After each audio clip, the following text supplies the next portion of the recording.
Brooklyn Independent Television.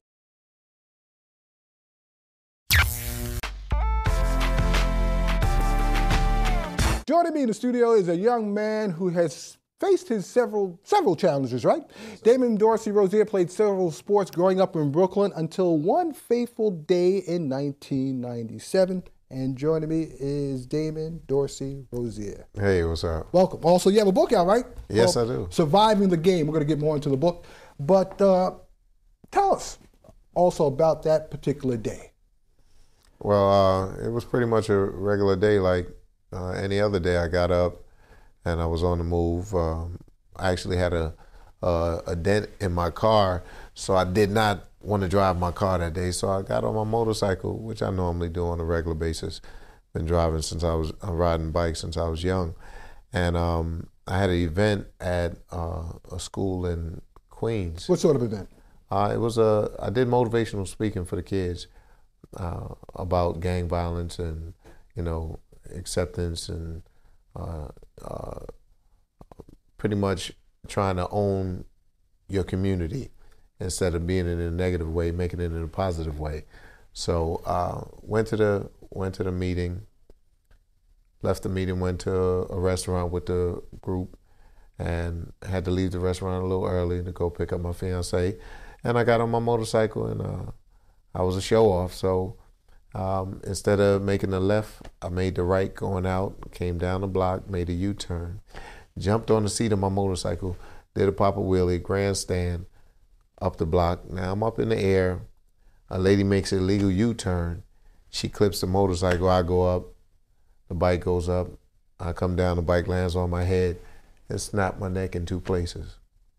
So left me chest down paralyzed. So it was that was the most defining and changing day of my life. During that moment, do you remember the accident at all occurring, and also laying on the ground after the accident, and also going to the hospital? Oh, I remember every second of it. I mean, I was knocked out for a minute because a motorcycle landed on my head. And one other question: did you have a helmet on? Yeah, if I didn't have a helmet on, I wouldn't be here speaking to you. Okay. Absolutely not. And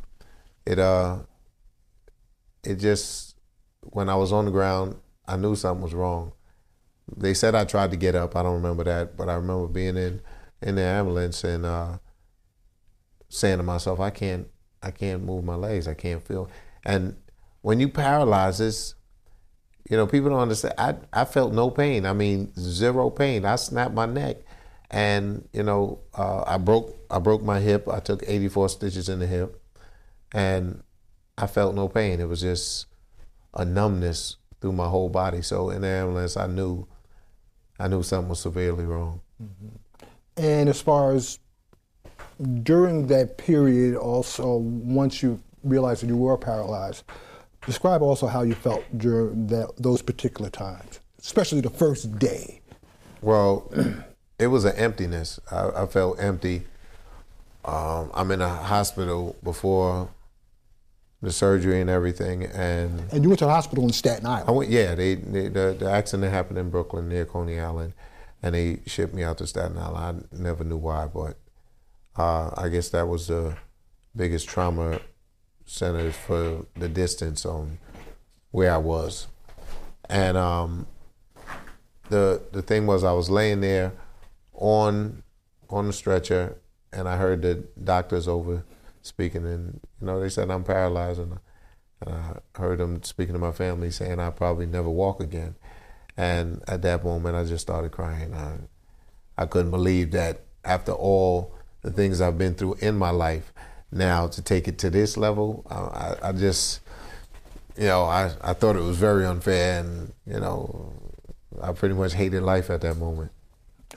I know you probably went through a period of depression, also a period where you had to also accept it, and also just the constant struggles of going through that whole phase. Describe that also.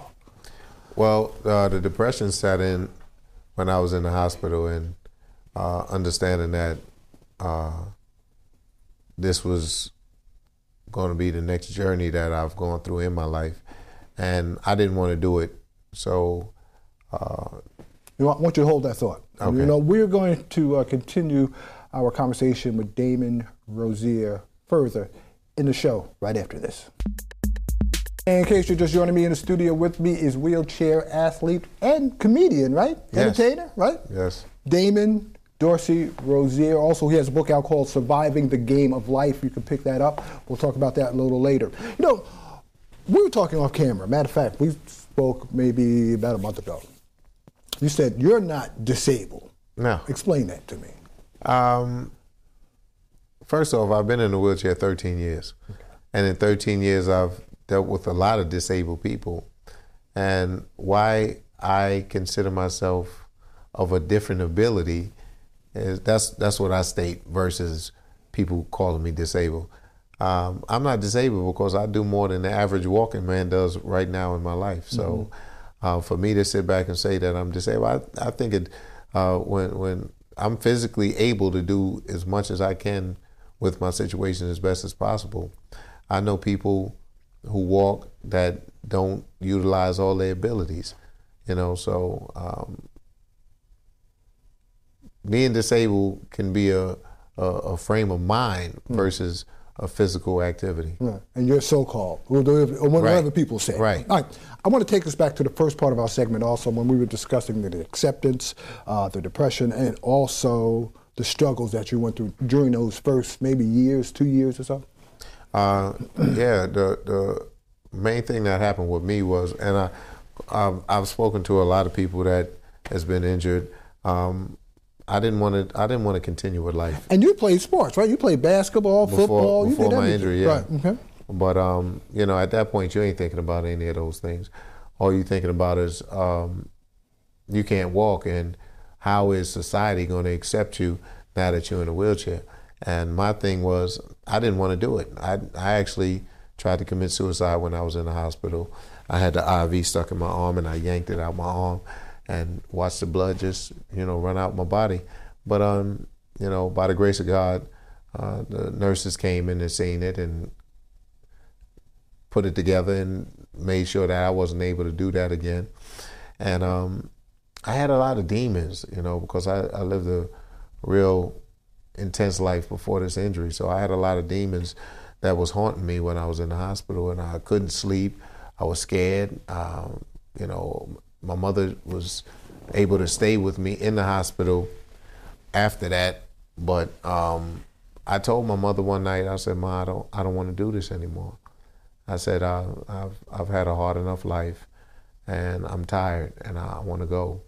And my mother, she's probably the most strongest woman that God has put on this earth, because at that point she looked at me and she said, if you go, you might as well put me in the casket with you.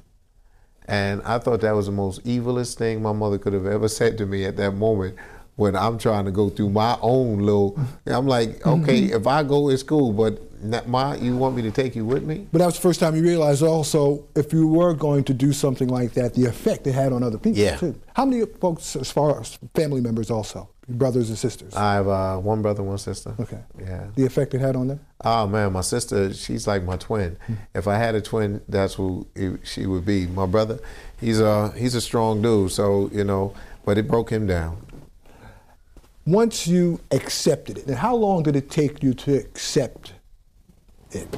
I didn't have much time to figure out acceptance of it, because I have two children. I have two sons, and thing about my sons is they were 1 and 2 when I got hurt. So all they know is daddy. They don't care about a wheelchair. All they know is daddy. And all I can remember, my kids keep running in the hospital. My youngest son, he's the most adventurous one. He would jump on the bed, and I had a halo on my head. You know, they screwed it in so my neck was supported. My son would grab and just shake the halo, and I was like, I'm lucky I'm paralyzed, because I know this hurt. I know this hurt. When you, as far as, once you accepted your fate, when did you say, hey, you know what, I'm going to go out here and start participating in life again, playing rugby, playing softball? You know, we want to talk about that, you know, when we come back. Download this program's podcast on iTunes. Keywords Brooklyn Independent Television.